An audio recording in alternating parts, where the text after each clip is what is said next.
नमस्ते बिहार, मैं हूं आपके साथ विभा उपाध्याय और बुलेटिन की शुरुआत इस वक्त बड़ी खबर के साथ। खबर कटिहार से, जहां पर आग लगने से भारी तबाही हुई है। खाना बनाने के दौरान चिंगारी निकली और करीब 10 घरों को अपनी चपेट में इसने ले लिया। सहरिया गांव के ग्रामीणों की तत्परता की वजह से हालांकि आग पर काबू पाया जा सका, लेकिन तब तक आग में सब कुछ खाक हो चुका था। तस्वीरें आपके सामने हैं और कितनी भयावह ये आग लगी। देखिए, आसपास के तकरीबन 10 घरों को इस आग ने अपनी चपेट में ले लिया। लोगों ने खुद ही कड़ी मशक्कत के बाद आग पर काबू पाया।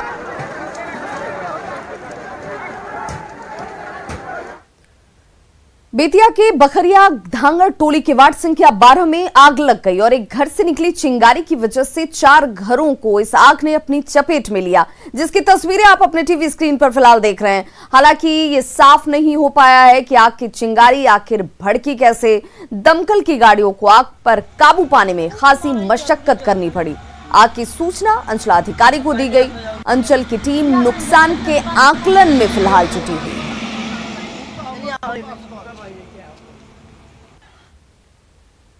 खबर सहरसा से, जहां पर डीजे पर गाना बजाने को लेकर के विवाद में 2 पक्षों के बीच जमकर मारपीट हुई और जिसकी तस्वीरें आपके टीवी स्क्रीन पर इस वक्त, और ये तस्वीरें बेहद तेजी से वायरल होती हुई भी। मामला सिमरी बख्तियारपुर के बलवाड़ा गांव का बताया जा रहा है। यह कहा जा रहा है कि होली के दिन डीजे पर गाना बज रहा था, जिसका एक पक्ष ने विरोध किया और इसी को लेकर मारपीट की शुरुआत हो जाती है और पूरा इलाका जो है वो देखिए किस तरीके से रण क्षेत्र में तब्दील हो गया। लाठी डंडे और पारंपरिक हथियारों के साथ ये लोग यहां पर हमला करने लगे। कई लोग इस दौरान जख्मी भी हुए हैं। सभी का इलाज फिलहाल सदर अस्पताल में जारी है।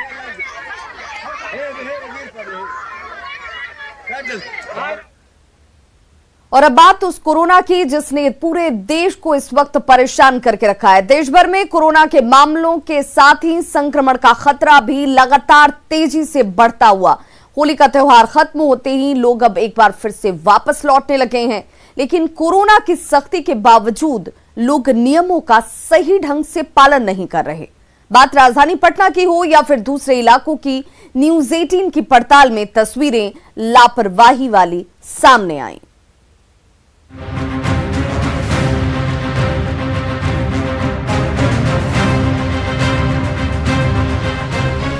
कोरोना फिर से डरा रहा है। संक्रमण का खतरा बढ़ता जा रहा है।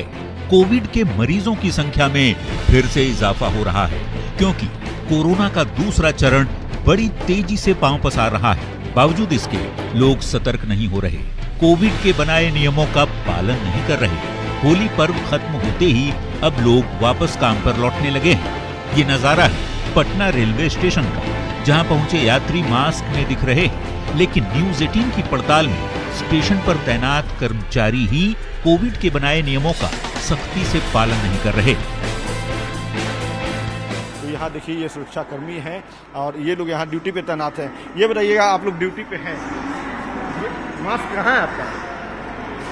हाँ मैडम, चलिए तो विधि व्यवस्था में हम लोग हैं। आप अपनी सुरक्षा कैसे करेंगे? मास्क तो आपने पहना नहीं है।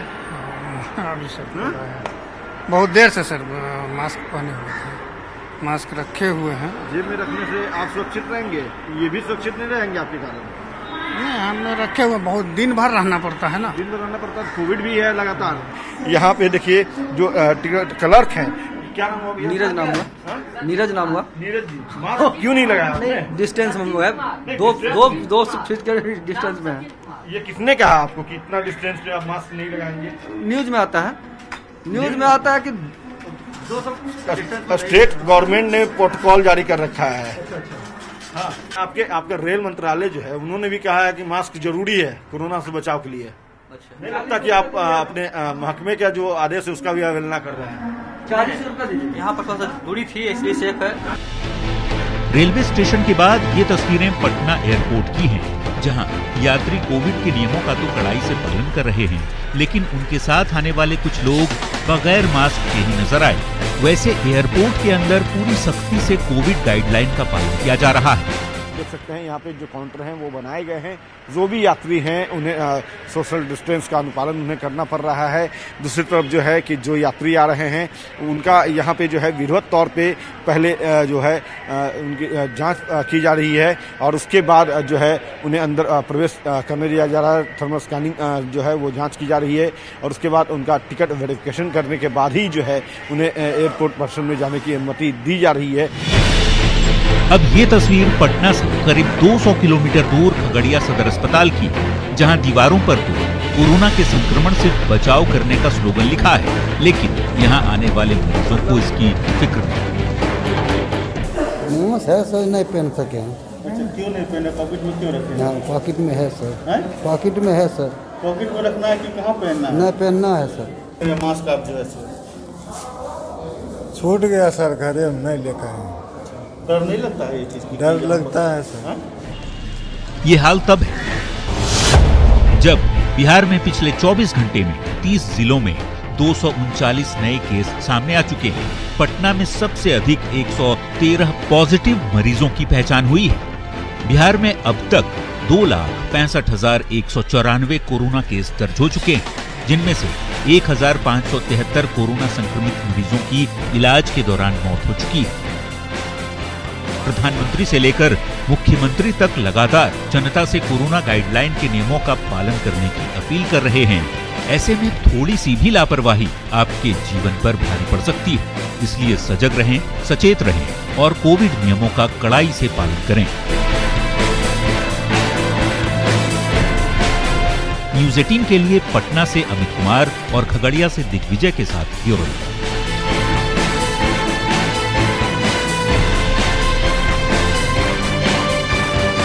और इस वक्त बड़ी खबर मुजफ्फरपुर से आ रही है, जहां पर दर्जनों कौवों की मौत से हड़कंप मच गया है। लीची बागान में मृत कौवे पाए गए हैं। छटपटाकर इन कौवों ने दम तोड़ दिया। प्रशासन फिलहाल इस पूरे मामले की जांच पड़ताल में जुट गया है। लीची बागान में मृत कौवे पाए गए, इसके बाद इलाके में हड़कंप मचा हुआ है और फिलहाल प्रशासन की तरफ से जांच पड़ताल की शुरुआत कर दी गई है। देखिए ये तस्वीरें एक्सक्लूसिव आपके टीवी स्क्रीन पर। हालांकि इन कौवों की मौत क्यों हो रही है, क्योंकि दर्जन भर से ज्यादा कौवों की मौत अपने आप में एक परेशानी का सबब इस वक्त, और प्रशासन की तरफ से इस पूरे मामले की फिलहाल जांच पड़ताल की जाती हुई। एक्सक्लूसिव तस्वीरें आपके टीवी स्क्रीन पर देखिए। अचानक से लीची बागान में दर्जन भर से ज्यादा मृत कौवे पाए गए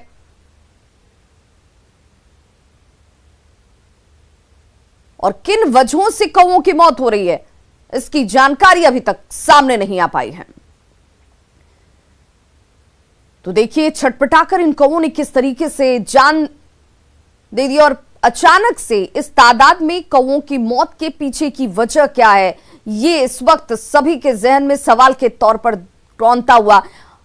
और सहयोगी सुधीर हमारे साथ इस वक्त ज्यादा जानकारी के साथ फोन लाइन पर जोड़ के हैं मुजफ्फरपुर से। सुधीर, क्या वजह सामने आ रही है इस वक्त कौवों की मौत को लेकर, क्योंकि अपने आप में एक बार फिर से परेशानी का सबब बनता हुआ?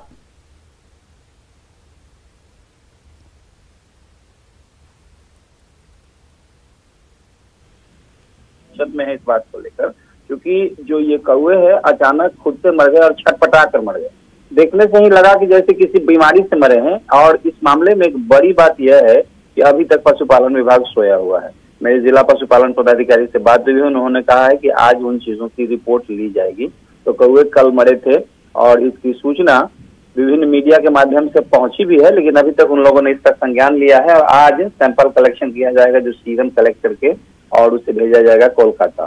तो ये चीजें सामने है, जांच के बाद सही बात की जानकारी लग पाएगी। लेकिन फिलहाल कौवों का मरना वाकई बड़ा रहस्य है और लोग इससे डरे हुए हैं, क्योंकि रिहायशी इलाके में ये कौवे मरे हैं। लीची के बागान में वहाँ घर है जो बागान मालिक है उनका, और इसलिए लोग डरे हुए हैं। जी सुधीर, तो ये माना जाए कि जो गंभीरता इन खबरों को सामने आने के बाद दिखानी चाहिए थी विभाग के लोगों की तरफ से, वो संजीदगी, वो गंभीरता नजर नहीं आई। जाहिर है ये संजीदगी नजर नहीं आई। बहाना होली का था, चूंकि कहा यह गया कि होली की छुट्टी थी, जो लोग थे वो घरों में चले गए थे पर्व त्योहार में। लेकिन जिनकी बड़ी जिम्मेदारी होती है उन्हें हमेशा अपना काम करना होता है। तो जाहिर है गंभीरता की कमी है। खबर सामने आने के बाद अब विभाग जागा है और अब सैंपल कलेक्शन होगा और उसे सीरम को भेजा जाएगा कोलकाता। लेकिन कौवे क्यों मरे। हर प्रखंड में एक पशुपालन पदाधिकारी होते हैं, सीओ की जिम्मेदारी होती है, पशुपालन विभाग के एक अधिकारी प्रतिनियुक्त होते हैं, जो ट्रेवलिंग मवेशी के ऑफिसर होते हैं, टीवीओ, उनकी भी जिम्मेदारी होती है। लेकिन हर लेवल से इस बात में अनसुनी की गई। ग्रामीणों ने इसकी सूचना दी भी, लेकिन ऐसा कुछ शुरू नहीं किया गया। तो और आज काम शुरू करेगा पशुपालन विभाग, अब देखते हैं आगे क्या होता है। लेकिन फिलहाल लोग इस बात को लेकर काफी चिंतित हैं। बहुत बहुत शुक्रिया सुधीर इस तमाम जानकारी के लिए। तो देखिए ये तस्वीरें सामने हैं और जहां पर इन कौवों की मौत हुई है, इलाके में लोगों के बीच इस वक्त जो है वो दहशत जरूर है कि आखिर अचानक से इस तादाद में कौवों ने छटपटा कर दम क्यों तोड़ दिया। और विभाग की तरफ से जो रवैया है वो लापरवाही पूर्ण नजर आता है। हालांकि न्यूज 18 पर इस खबर को दिखाए जाने के बाद ये उम्मीद जाहिर की जानी चाहिए कि विभाग की तरफ से संजीदगी दिखाई जाएगी और जल्द से जल्द इस बात का पता लगाने की कोशिश होगी कि आखिर कौवों की मौत किन वजहों से हो रही है। बहुत जल्द अब बिहार के गांव शहर को टक्कर देने वाले हैं। इसकी प्लानिंग की गई है। बिहार सरकार ने पंचायती राज व्यवस्था के तहत 5 सालों में ग्रामीण इलाकों को विकसित करने का प्लान बनाया है।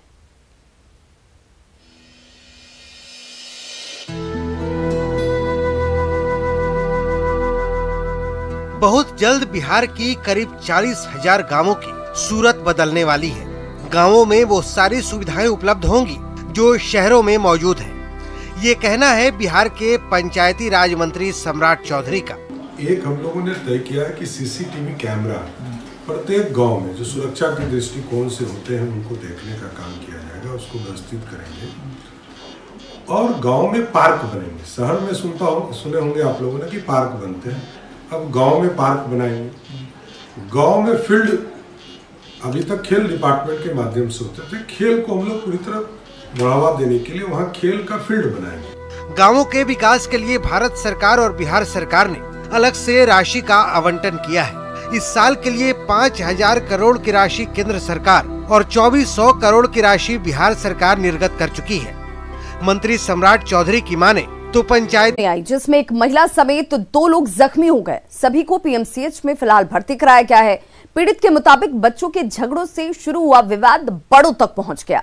मनोज पासवान ने जितेंद्र पासवान के घर पर फायरिंग कर दी और वहीं इस मामले में पुलिस फिलहाल चुप्पी साधे हुए है, जो कई सवालों को जन्म दे रहा है। से लेकर लड़ली बनाई औरत बने में रही वो पीले रहे सब चला देती। कितना आदमी थे लोग? कितना आदमी थे लोग? 4-5। अच्छा, आगे क्या गोली से फायर कर दिया? एकदम गेला आए हमने द्वार पर खड़े हुए अपन घरे में गोली चलाने लगा। ब्रेक के बाद एक बार फिर से आप सभी का बहुत स्वागत है और अब आपको मानवीय संवेदनाओं को तार तार करती तस्वीर दिखाते हैं। दोनों पैरों से दिव्यांग एक महिला धरती के भगवानों के मंदिर की सीढ़ियों पर जैसे तैसे चढ़ती नजर आई। उनसे मिलने के लिए देर तक इंतजार भी करती रही, लेकिन खगड़िया के सदर अस्पताल में सुविधाएं होने के बावजूद किसी ने भी उसे व्हीलचेयर तक नहीं दिया।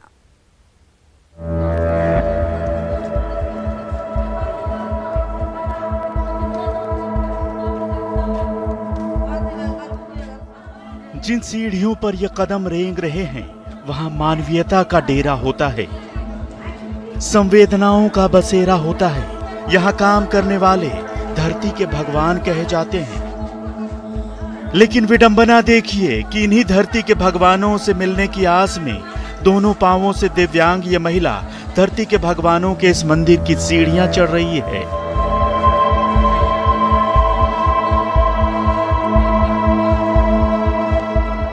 अपने सीने में दर्द लिए वो अपने हाथों के सहारे एक एक सीढ़ी चढ़ती रही, पर हाय रे बदनसीबी और वाह रे सिस्टम। न किसी भगवान का दिल पसीजा, न किसी कारिंदे को लाज आई, इसे एक व्हील चेयर भी नसीब नहीं हुआ। मजबूर और बेबस ये कदम सिस्टम की पोशीदा सच्चाई को तार तार कर रहे हैं। सरकारी सूरमाओं के चेहरे से मानवीयता का नकाब नोच नोच कर फेंकती ये तस्वीर खगड़िया जिले के सबसे बड़े सरकारी अस्पताल की है। अगर अस्पताल प्रशासन के पास मानवीय संवेदनाएं हैं तो इन बाबुओं और इनके कारिंदों को इन सीढ़ियों पर रेंगते ये कदम अपनी छाती पर अंगद के पांव की तरह महसूस होने चाहिए। ऐसा नहीं है कि सदर अस्पताल में सुविधाओं की कमी है, व्हीलचेयर से लेकर हर चीज मौजूद है यहाँ। अगर कुछ नहीं है तो वो है यहाँ काम करने वालों के सीने में दिल। जब तस्वीरों के जरिए उन्हें झिंझोड़ा गया तो बाबुओं की कुंभकर्णी नींद खुली।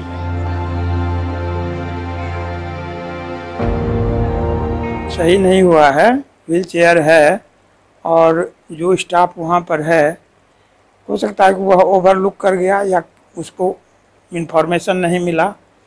किसी भी सेंसिटिव आदमी को यह खबर करना था और जो लोग वहाँ पर हैं उनको भी देखना था कि उसको व्हीलचेयर अवेलेबल कराया जाता और अस्पताल में उचित जगह तक लाया जाता। वो कर रहा था ऐसे, उसके बाद वो 12 बजते उसको कहा कि पापा हमको आँख सूझबे नहीं करता है। इसके बाद उसको हम ले गए यहाँ से बेल आँख दिखाने के लिए, वो डॉक्टर उसका नहीं लिया भर्ती। उसके बाद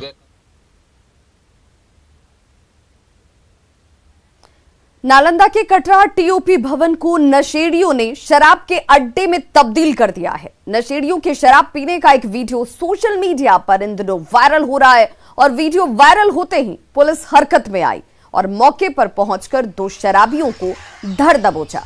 अब सवाल ये उठता है कि वीडियो के वायरल होने के बाद ही आखिर पुलिस क्यों जागती है? क्योंकि पुलिस सजग रहती तो टीओपी भवन मैखाने में तब्दील नहीं होता। कटरा टीओपी है, इसके आसपास कुछ शराब का सेवन करते हैं युवक लोग, उसी पे ये त्वरित कार्रवाई की गई है। अभी हम लोग पूरी तरह से जांच कर रहे हैं कि लोगों ने शराब कहाँ पिया।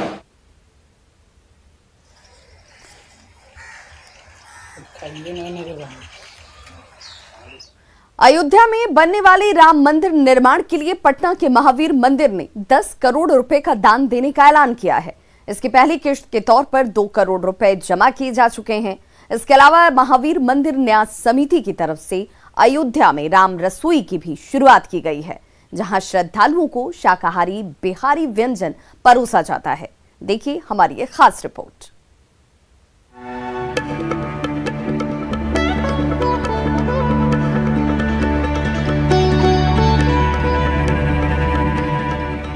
अयोध्या में राम जन्मभूमि मंदिर निर्माण कार्य जोरों पर है। मंदिर निर्माण के लिए चले दान संग्रह अभियान के आंकड़े अब सामने आ रहे हैं। राम जन्मभूमि मंदिर निर्माण निधि संग्रह की तरफ से जारी आंकड़ों के मुताबिक मंदिर निर्माण के लिए दान देने में पटना का महावीर मंदिर सबसे आगे है। राम मंदिर निर्माण के लिए महावीर मंदिर 10 करोड़ की राशि देगा। ये राशि 2-2 करोड़ के रूप में 5 सालों में दी जाएगी।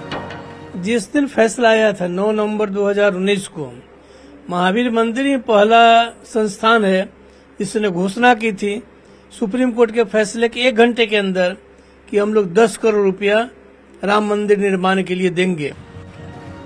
महावीर मंदिर न्यास समिति के अध्यक्ष किशोर कुणाल के मुताबिक अगर राम मंदिर का निर्माण 3 सालों के अंदर हो जाता है तो ये पूरी राशि 5 साल के बजाय 3 साल में ही राम जन्मभूमि मंदिर निर्माण निधि में जमा करा दी जाएगी। सबसे खास बात यह है कि महावीर मंदिर 10 करोड़ का ये दान सिर्फ अपने चढ़ावे से दे रहा है और 1 भी रुपए किसी से नहीं लिया गया है। इसके अलावा महावीर मंदिर द्वारा अयोध्या में राम रसोई भी खोली गई है, जिसमें अयोध्या पहुंचने वाले श्रद्धालुओं को बेहद लजीज और शाकाहारी बिहारी व्यंजन परोसा जाता है। जितने लोग राम लला जी का दर्शन करने आते हैं सबको निःशुल्क भोजन देना प्रारंभ किया है, राम रसोई प्रारंभ की है और राम रसोई में प्रतिदिन 1000 से 2000 के बीच में लोग खाते हैं और सुंदर से सुंदर बिहारी व्यंजन उनको हम खिलाते हैं। राम जन्मभूमि मंदिर निर्माण के लिए 15 जनवरी से शुरू निधि संग्रह अभियान